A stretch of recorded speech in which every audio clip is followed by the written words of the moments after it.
আমাদের nearest railway station Jadavpur, তাই প্রথমেই চলে এসেছি যাদবপুরে। যাদবপুর থেকে লোকাল ট্রেন ধরে চলে এলাম শিয়ালদা। শিয়ালদাতে এসেই দেখি 12 নম্বর প্ল্যাটফর্মে দার্জিলিং মেল আমাদের জন্য অপেক্ষা করছে। ম্যাডামও পিঠে ব্যাগ নিয়ে, হাতে লাগেজ নিয়ে স্টেশনে উপস্থিত। হ্যালো বন্ধুরা, বাঙালি হালচাল পেয়ে সবাইকে স্বাগত। আর আমরা এখন দাঁড়িয়ে আছি ঠিক শিয়ালদা স্টেশনের 12 নম্বর প্ল্যাটফর্মে। আর আজকে আমরা এখান থেকে দার্জিলিং মেল ধরবো, আর দার্জিলিং মেল ধরে চলে যাব এনজিপি। তাড়াতাড়ি আজকে চলে এসেছি, তাই এখনও ট্রেনের সব দরজা বন্ধ। এখন বাজে রাত 10টা 5। ঠিক রাত 10টা 5-এই পারফেক্ট টাইমেই স্টেশন থেকে ট্রেন রওনা দিল।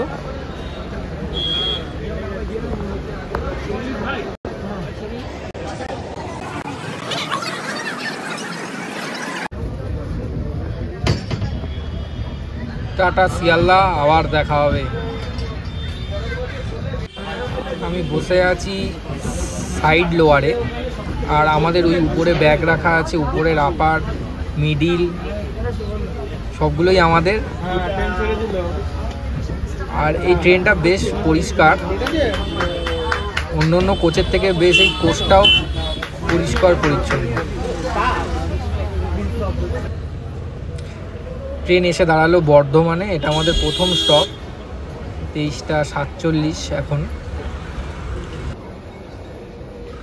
এই দাদারা বাইরে দাঁড়িয়ে সেলফি তুলতে ব্যস্ত। বর্ধমান ছেড়ে কিছুটা এগোতেই একটা স্টেশনে এসে আমাদের ট্রেনটা থামলো।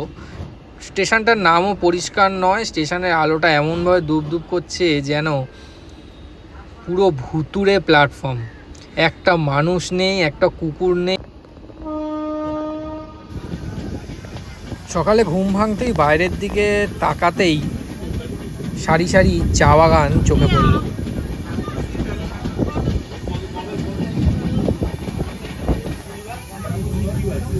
ম্যাডাম সকালবেলা উঠে চা নিয়ে বসে পড়েছেন। বেশ ঠান্ডা লাগছিল। এদিকে ট্রেন ঢুকতেই ঠান্ডা বেড়ে গেছে। চা খেতে খেতে বাইরে চা বাগান দেখার মজাটাই আলাদা।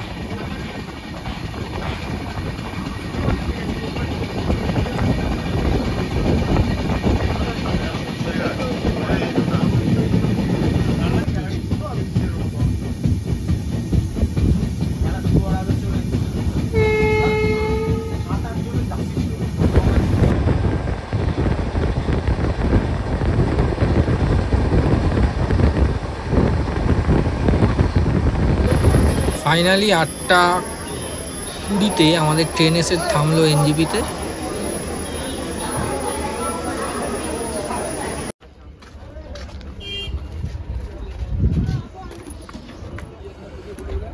আপনি মাঝখানে বসে না। আমি এখন দাঁড়িয়ে আছি এনজিপিতে, ঠিক এরকম এই গাড়ির পার্কিংয়ে। ঠিক এইদিকে স্টেশন। আমরা স্টেশন থেকে হেঁটে, আজকে 2 নম্বরে গাড়িটা দিয়েছিল, তাই আজকে আমাদেরকে অনেকটাই হেঁটে আসতে হয়েছে। আর হেঁটে ওভারব্রিজ ক্রস করে আমরা আজকে এখানে এসেছি। আর শেয়ার গাড়ি পেয়ে গেছি, এই যে দার্জিলিংয়ের শেয়ার গাড়ি, 300 টাকা করে এখান থেকে। এখন ওয়েট করছি আরও লোক এলে আমাদের গাড়ি থেকে স্টার্ট হবে।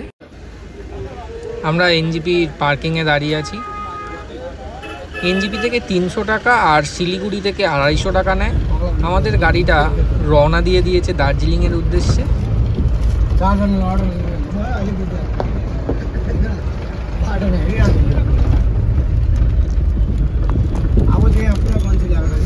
সকালবেলা লেস খেতে খেতে স্টেশন থেকে রওনা দিলাম। আর ঠিক পার্কিংয়ের বাইরেই এরকম প্রচুর হোটেল আছে। আপনারা যদি চান এই হোটেলে কিন্তু সকালে ব্রেকফাস্টও করে নিতে পারেন। গাড়ি ওয়েট করবে। আমাদের গাড়িটাও কিছুক্ষণের জন্য ওয়েট করেছিল। আমাদের গাড়ি রওনা দিয়ে দিয়েছে দার্জিলিং 76 কিলোমিটার।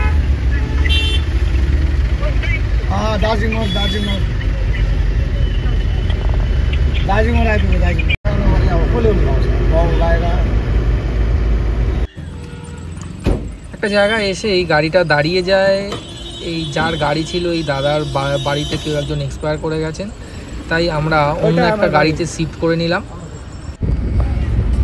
ওই দাদাই এই গাড়িটা, এই নতুন গাড়িটা ঠিক করে দিয়েছিল। প্রথম লুকের পাহাড়টা ঠিক এরকম। আচ্ছা, ওখানে যে 5টা 6টা টেবিল হবে। প্রথম গাড়ি থেকে দেখা আমাদের দার্জিলিংয়ের পাহাড় ঠিক আছে। দূর থেকে ঠিক এরকম দেখতে লাগছে। যত উপর দিকে যাচ্ছি তত ঠান্ডা বাড়তে থাকছে। কলকাতার ব্যস্ততম সময় কাটিয়ে পাহাড়ের আমেজ ফাটাফাটি লাগছে। এই দার্জিলিংয়ের এই পাহাড়ের ব্যাগগুলো কিন্তু মারাত্মক। তবে এখন রাস্তা খুবই সুন্দর। আমরা আস্তে আস্তে পাহাড়ের কাছাকাছি এগিয়ে আসছি। পাহাড়ের মধ্যে থেকেই এবারে যাওয়া শুরু হয়েছে আমাদের। আমরা আস্তে আস্তে উপর দিকে উঠতে থাকছি। তখন দূর থেকে পাহাড়গুলো দেখতে লাগছিল, এখন সামনে থেকে পাহাড়গুলোকে দেখছি। একটার পেছনে একটা পুরো পাহাড়ে ঢাকা।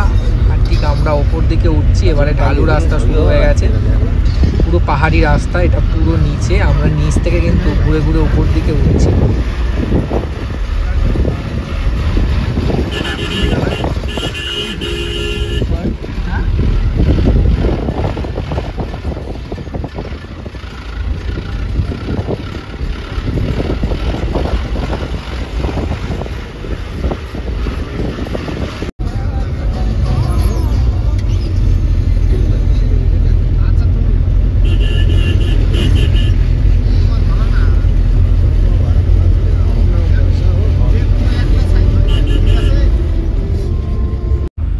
এবারে আমাদের চোখে পড়লো পাহাড়ের ঢালুতে চা বাগান। বেশ বাইরে মেঘ, দেখতে কিন্তু দুর্দান্ত লাগছে। বাইরের মেঘটা একবার দেখো কেমন উঠছে। আমরা চলে এসেছি কার্শিয়াংয়ে এসে আমাদের গাড়ি থেকে একজন নামায়, তাই গাড়িটা দাঁড়িয়েছিল। ঠিক আমাদের এই পাশ থেকে যে ট্রেনের লাইনটা আছে, এই ছোট লাইনটা, এটা কিন্তু পুরো এনজিপি থেকে দার্জিলিং অবধি গেছে। এখান থেকে টয় ট্রেন যায়। কেউ যদি দার্জিলিং থেকে এনজিপি যেতে চায় বা এনজিপি থেকে দার্জিলিং যেতে চায় টয় ট্রেনে করে, তারা কিন্তু এই লাইন থেকেই টয় ট্রেনটা যাবে তাদের। টয় ট্রেনে 8 ঘন্টার বেশি সময় লেগে যায়। আমাদের গাড়িটা এক জায়গায় হোল্ড করেছে দোকানে। এই যে পুরো ঠান্ডা ঠান্ডা ওয়েদার, মেঘলা, মানে বোঝা যাচ্ছে যে আমরা পাহাড়ে দাঁড়িয়ে আছি। পাহাড়ে যে ফিল, ওফ ওফ ওফ, ঠান্ডা। দেখো পেছন দিক থেকে নিউ জলপাইগুড়িতে যখন ছিলাম তখন ওখানকার টেম্পারেচার ছিল 19। 2 ঘন্টা 2.5 ঘন্টার মধ্যে আমরা দার্জিলিংয়ের প্রায় কাছাকাছি চলে এসেছি। রাস্তায় দাঁড়িয়ে আছি, এখানকার টেম্পারেচার এখন 6। আকাশ মেঘলা, দেখছো এখান থেকে কেমন কুয়াশার, ভীষণ ঠান্ডা, হাওয়াটা ভীষণ ঠান্ডা লাগছে। দারুণ লাগছে ওয়েদারটা।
আমাদেরকেই খোঁড়া করে দিল, পাগল হয়ে যাচ্ছে হাতটা।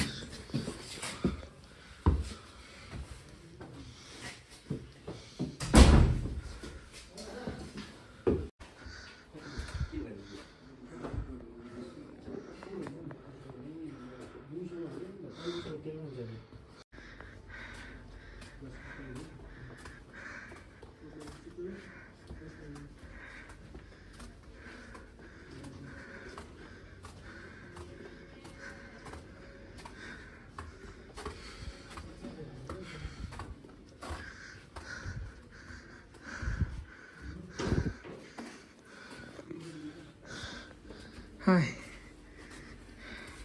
হাঁপিয়ে গেছিস? চলে এসছি আমরা হোটেলে। আমাদের রুম নম্বর হচ্ছে 105। লাগেজ অনেকক্ষণ পাহাড়ে হেঁটে হাঁপিয়ে গেছি। এই হলো আমাদের রুম 105।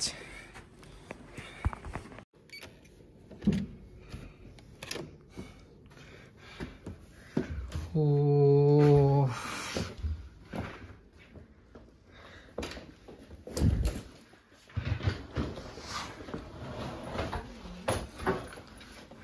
দেখেছিস?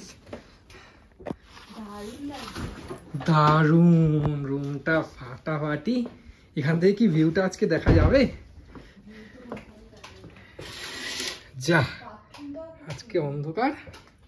দেখি আমরা ইউজ করার আগে একবার টয়লেটটা দেখে নিই।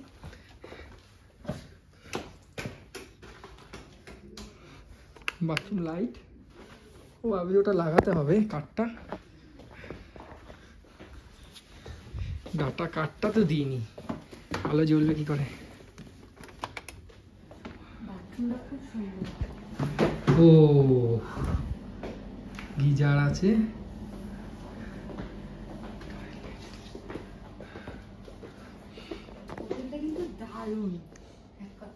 হ্যাঁ, হোটেলটা কেমন? তোকে অন্ধকার অন্ধকার লাগছে। ভিউটা ফাটাফাটি না?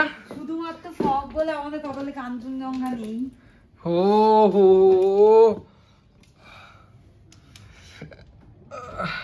তো এখান থেকে আর যেতে ইচ্ছা করবে না। এই ঘর ছেড়ে মনে হচ্ছে না আমরা স্বর্গে চলে এসেছি, স্বর্গে, তাই না? সেখান থেকে শুধুমাত্র মেঘ বলে কাঞ্চনজঙ্ঘাটা দেখা শুধু মেঘ বলে কাঞ্চনজঙ্ঘা দেখা যাচ্ছে না। ভগবানের ইচ্ছায় যদি সূর্যটা ওঠে তাহলে আজকে আমরা মেঘটাও সরে গেলে কাঞ্চনজঙ্ঘাটা দেখতে পাবো।